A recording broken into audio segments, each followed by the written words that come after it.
Barakateh Hawa, Bahashem Yahushai Bahashem, Rachak Wadash. Welcome to another live lesson. The name of this one is Scattered Abroad. Earlier, I did a lesson based off of what they call war babies or brown babies that were left,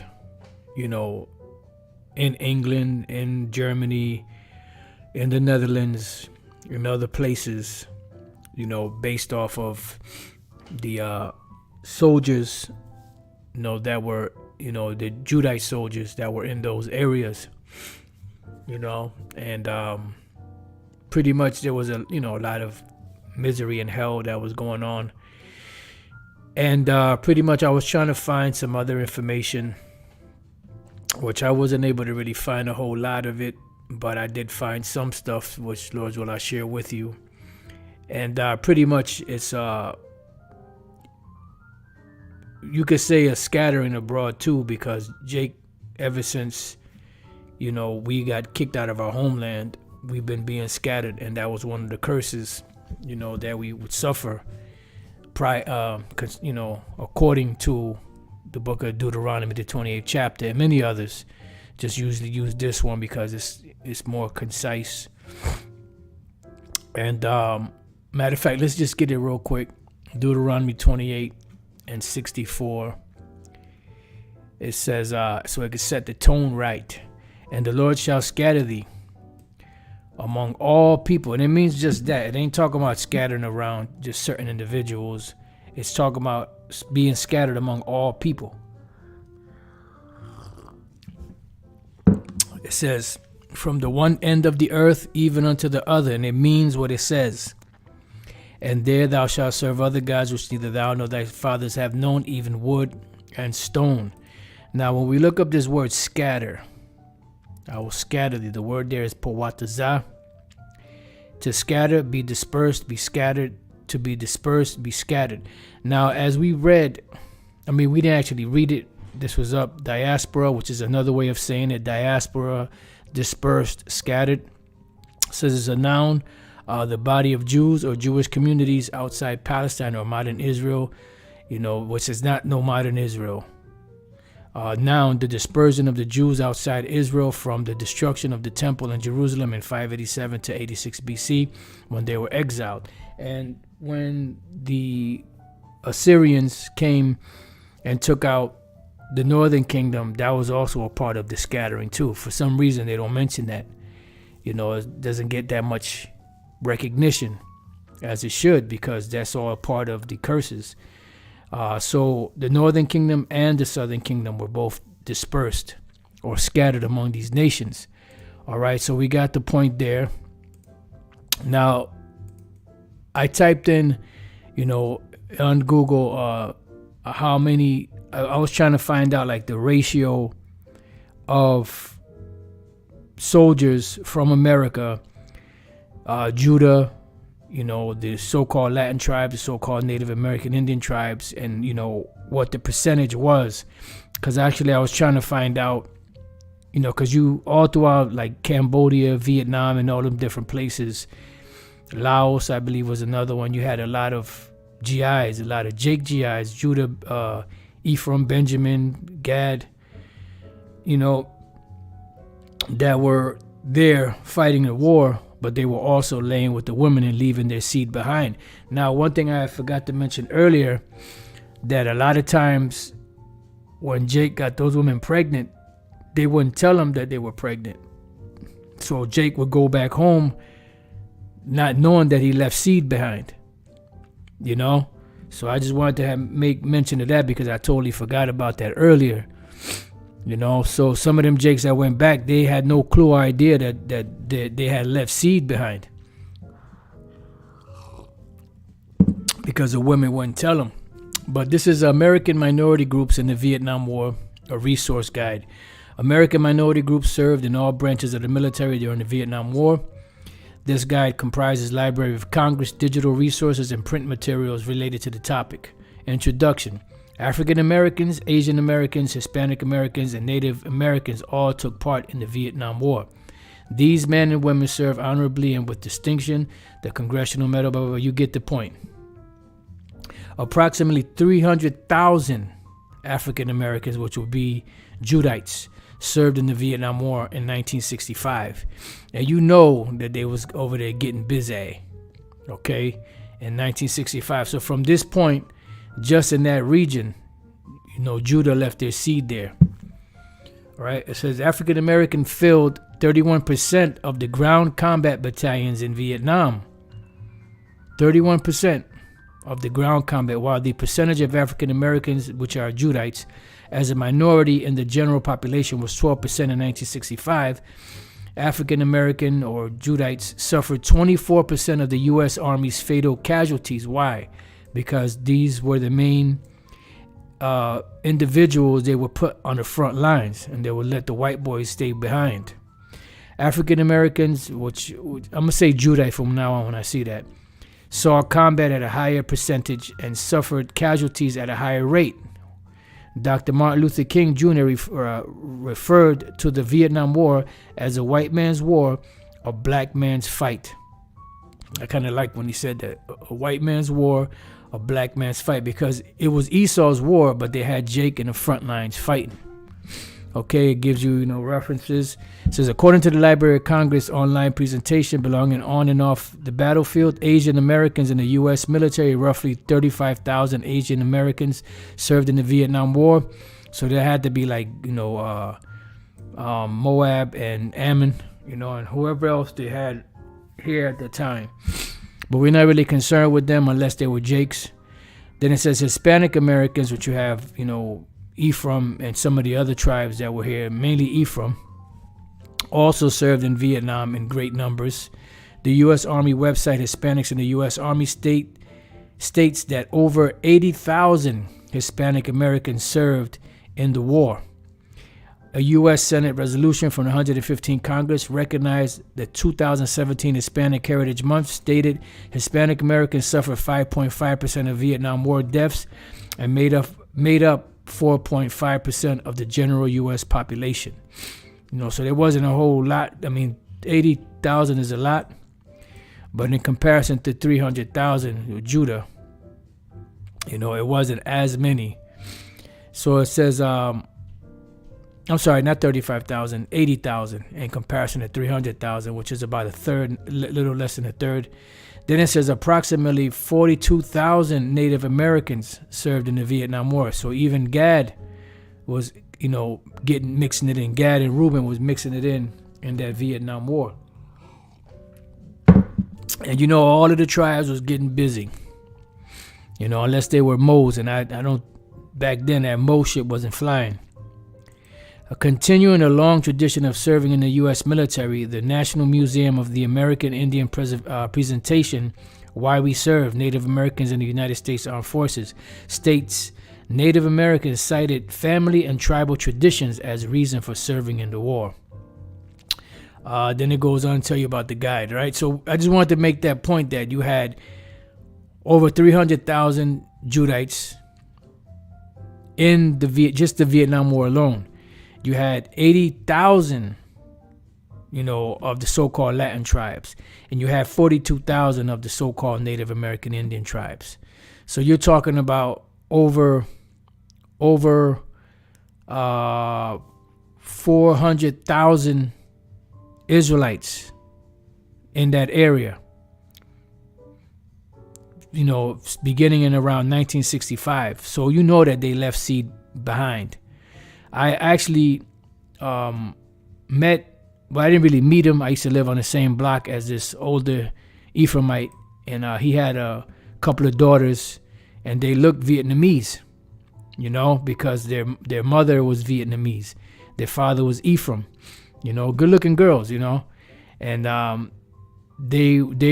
he was one of the individual soldiers. I never got a chance to speak to him. Back then I was a kid, man. I was like, 14, 15 years old. So I didn't know any better, The time, when he came back from the war, that was, years later, when he was raising his family. But there were a lot of of the so-called Latin tribes and the other tribes that were there, leaving their seed. And the point is that the Lord set this up to spread Jake even further abroad, because the Lord said that he's going to deliver Israel from among all of the nations, not just one or two. So you have what's called Amerasian, which is something that was coined by this hole right here. And this was the American GIs that left their seed over there in Asia. Right here you have an Amerasian may refer to a person born in Asia, to an Asian mother and a U.S. military father. Other terms used include war babies or GI babies. There are also those who may have mothers in the U.S. military or have Amerasian ancestry through their grandparents and so on.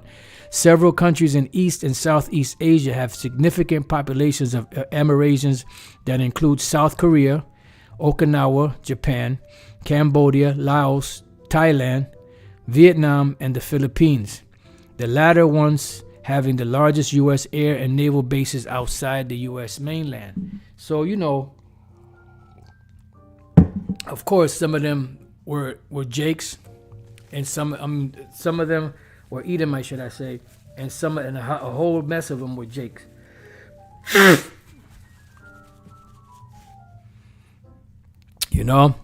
So it goes on. I didn't really read through this. You can read through it if you want, but I just wanted to highlight the point that you had many of the tribes that went to war, and you had many of the tribes that had children, with those women over there, and you still have Jakes over there. Now, this is a South Korean Amerasian singer, so she's an older woman, you could see. So she has a so-called American father and a so-called Asian mother. Now, I don't know if her father was a Jake or what the case may be, but she does have that, kind of the fro going on. So more than likely she probably had, a Judite or Ephraimite father and had a so-called Vietnamese mom. And that's many of them. Then you have another one. Where's the other one at? I think I saw one more around here. Him right here, Japan, he might have had a Edomite father. Or not. He might have had an Edomite father, or it could have been so-called Latino father. This guy right here also, he was another one.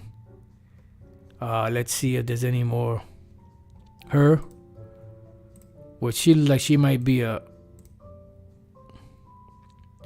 like a, pops was probably either Judah, Ephraim, or Gad, with her so-called Asian mom. All right. And there's you could, like I said, you could read through this, and if there's any more information you can glean off of it, so be it. But I want to end it off with this, Nehemiah 1:8. It says, "Remember, I beseech thee, the word that thou commandest thy servant Moses, saying, if you transgress, I will scatter you abroad among the nations." And that word for scatter should be the same word, powataza. Yep. Powataza, which means to scatter. And whenever you see the word scatter, it only refers to the nation of Israel, the dispersion. Now, you have other nations that have been scattered from their homeland, but the scattering abroad is dealing with the Israelites when we read in the Bible. Let me see. Oh, Amarie. Yep, that's right. Amarie, Ginny, Aiko, and Tanisha are some of the R&B singers that have mothers that are Asian. Check that out. Yeah, I've seen Amarie before. I'm not familiar with these other ones. Then you have, that chick's name that was married to Russell Simmons? Karuchi Tran too. All those girls are Israelites. Check that out. Yep. Like I said, I don't know any of those names, but that chick that was married to Russell Simmons, she had an Asian mom. There's another chick that's an actress. She looks like, that her mom's. Matter of fact, she played. I'm not sure I think she played in the movie Shaft, the newer one, with this guy Samuel Jackson. Kimora Lee. Yep, that's her. That's her right there. Yep. Yeah. So she played in the that movie Shaft with Samuel Jackson. You know, her mom's got to be a Moabite because she got that Moabitish type look, you know, or Vietnamese, or, you know, one or the other. So it says, Nehemiah 1:9, but if you turn unto me and keep my commandments and do them, though there were of you cast out unto the uttermost part of the heaven, yet will I gather them from thence and will bring them unto the place that I have chosen to set my name there. And this is the Lord bringing us back. And how is the Lord doing the gathering right now? The sifting is going on by the word of Yahweh B'Shem Yahushai. Because our vocab just did a 5 minute, a little less than 5 minute video where he clipped the interview that he was having with some individual, and the name of it was can white people join the Hebrew Israelites or Hebrew Israelism, or however he worded it. And it shows you that this devil, this is what they do. They study Jake, and then they act like they are the experts on Jake. You know, he broke down all the different groups and what they do, you know, and how certain of them accept Edomites like the GOCC and others, IOG, and how some of them, he mentioned GMS, that, you know, we say that if you are Edomite and you believe in this, then, you know, you are, or Edomite looking person, then you have to be a Jake if you understand this truth, you know. And these devils study us so that they can categorize everything, like in the book of Revelation, the 12th chapter. It ain't about, you know, learning what we know to see if what we know debunks what they believe. It's about them trying to control the narrative to try to debunk what we believe, and to not even just what we believe, to try to debunk the truth. But it ain't gonna happen. All right, so before I let you go, I forgot I had this. I was meditating earlier too about, it says how the first Puerto Ricans arrived on Hawaii Island, because you have a lot of Ephraimites that are on the island of Hawaii and those surrounding islands. Because what happened was 1899, which was, you know, the end of the century, you had two major storms that rocked Puerto Rico and destroyed the sugar cane, you know, harvest. So there was no work for them. And there was a great demand for sugar back then, for that poison sugar. So what they did was they shipped a whole lot of Ephraimites out of there they put them on ships to go to America. And from America, they traveled on train all the way across from the East Coast to the West Coast. And then on the West Coast, they took ships to go out to Hawaii and those surrounding islands. That's why you see a lot of those Hawaiians with Spanish sounding last names, because those were Ephraimites that were sent over there, you know, and they've assimilated to the customs, they've assimilated, you know, to the cultures and all that, but they kept their culture to a certain degree. And then the Japhetic people that's there, they also took on some of the customs of Ephraim, you know, like the music and the food and all of that, right? So it says, and I put these in the description box. You can see here a picture of these Ephraimites here back in the days. It says, on the northern tip of Hawaii Island, near the area now known as Coast Guard Station, stands a little monument. It commemorates the arrival of the first Puerto Rican plantations workers who arrived here on Hawaii Island in 1901, because it took time to get from Puerto Rico to America, all the way across America to Hawaii. In August 1899, 2 hurricanes devastated the island of Puerto Rico. 28 days of continuous rain damaged the agricultural industry and left over 3,000 dead and thousands without shelter, food, or work. This disaster resulted in a sugar shortage in the world market and a sudden huge demand for from Hawaii and other sugar-producing countries. Plantation owners began their campaign to recruit workers from Puerto Rico in November 1900. The first group of Puerto Ricans, 54 men, set out to make the long journey to Hawaii. The trip was long and grueling. They sailed from San Juan Harbor to New Orleans, Louisiana, then rode the trains all the way to either Los Angeles or San Francisco, California. From there, they sailed to Hawaii on the steamship named Rio de Janeiro. They arrived on Oahu in December 1900. The first laborers arrived on Hawaii Island in early 1901 to work mostly on sugar plantations in the Kohala area. And there goes the commemoration. It says, while they had hoped to make a better life for themselves and their families, the early days of working in Hawaii was not pleasant or easy. With minimal immigration laws in place in the territory of Hawaii, the Puerto Ricans found themselves being treated very poorly. In some cases, they were even starved by the plantation owners, the fucking devils. There you go. And that's what we read earlier in Deuteronomy 28:65. And among these nations shalt thou find no ease. Right, because here it is. The Puerto Rico was devastated. There was no work. The sugar plantation was devastated. You know, a lot of homes were destroyed. So you were forced to go to a place where you caught hell just getting there. And when you get there and work, they treated you like shit. See? Some of them were starving. You know, this is why it says in what is that? Is that Jeremiah 15?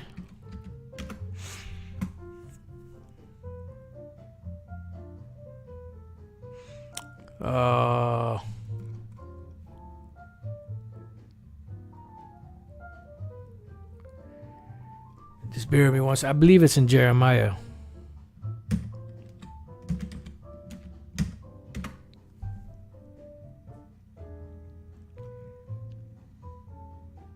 Right here, Jeremiah 15:5. So I was in the right. For who shall have pity upon thee, O Jerusalem, or who shall bemoan thee, or who shall go aside to ask how thou doest? See, and I'm pretty sure that you had certain ones of them that probably starved to death.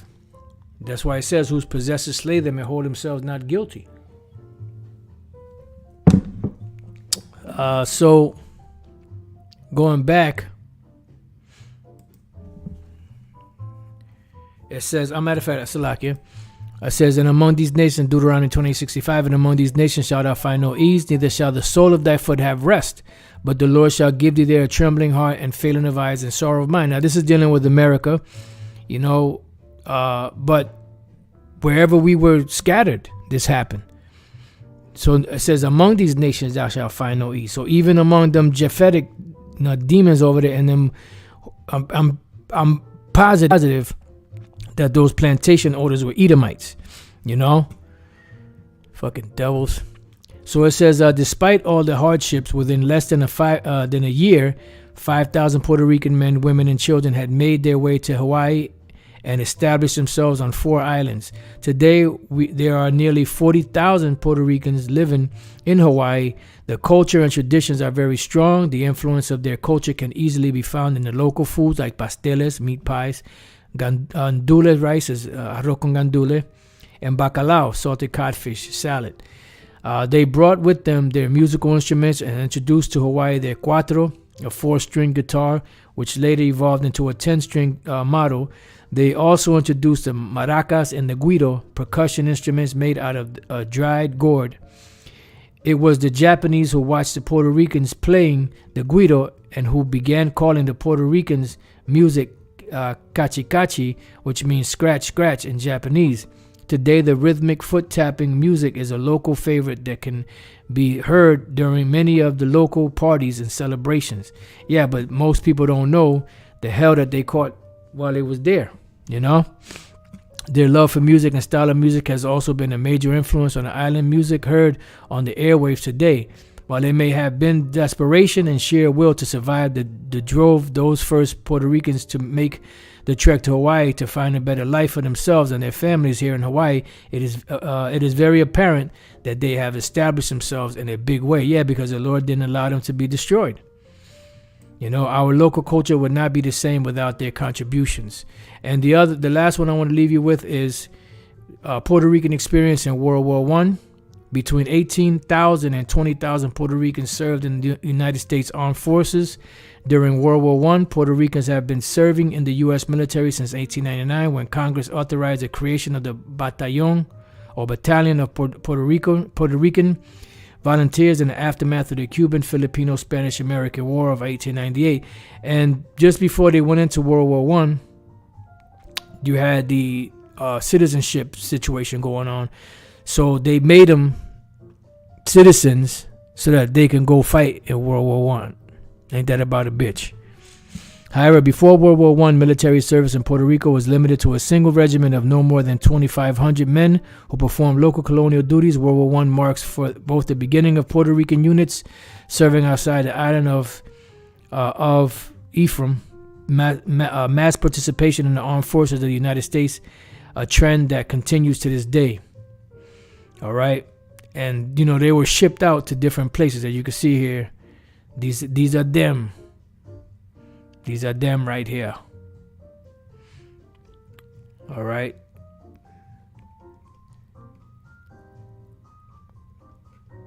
And you know, you can read these. I put these in the description box. But point is that Jake is scattered everywhere. And matter of fact, let's go back to Nehemiah. At 1 and 8, remember, I beseech thee the word that thou commandest thy servant Moses, saying, if you transgress, I will scatter you abroad among the nations. But if you turn unto me and keep my commandments and do them, though they were of you cast out unto the uttermost part of the heaven, yet will I gather them from thence and will bring them unto the place that I have chosen to set my name there. Matter of fact, let's look up the word gathered. Excuse me. Gather them. Quabatazah. To gather, assemble. And how is the assembling going on, or the gathering? By the word. The great sifting. Gathering the tribes. Ezekiel, the 37th chapter. You know, the tribes coming together. That's why that 12 tribe sign is so important. And that's why they attack the 12 tribe sign. Because that is a very important part of the ministry. You know, especially in these times. Because they never carried that sign in any other captivity. It was never carried. It wasn't until this time now that was carried. You're not going to find, and thus, you know, in all these different captivities, you know, the prophet said, thus grab the 12 tribe signs so we can go out and prophesy to the people. No, that didn't happen until now. So Amos 9:9, it says, for lo, I will command and I will sift the house of Israel among all nations. And that's what's happening right now. Like as corn is sifted in the sieve, the word is doing the sifting. Yet shall not the least grain fall upon the earth, because all Israel shall be saved, because that's the promise that the Most High made to Abraham, that in thy seed shall all nations of the earth be blessed. Why? Because they would be scattered and they would be blessed. And the Lord would gather them together. And this is why the angels were praising Yahushua, because he shed his blood and redeemed us out of every nation and tongue and peoples. All right. And now we're witnessing the gathering together. And when Yahushua comes back, he's coming back to redeem the purchased possession. Okay. So with that, I pray that you brothers and sisters have been edified. To the next time I say, Shalom.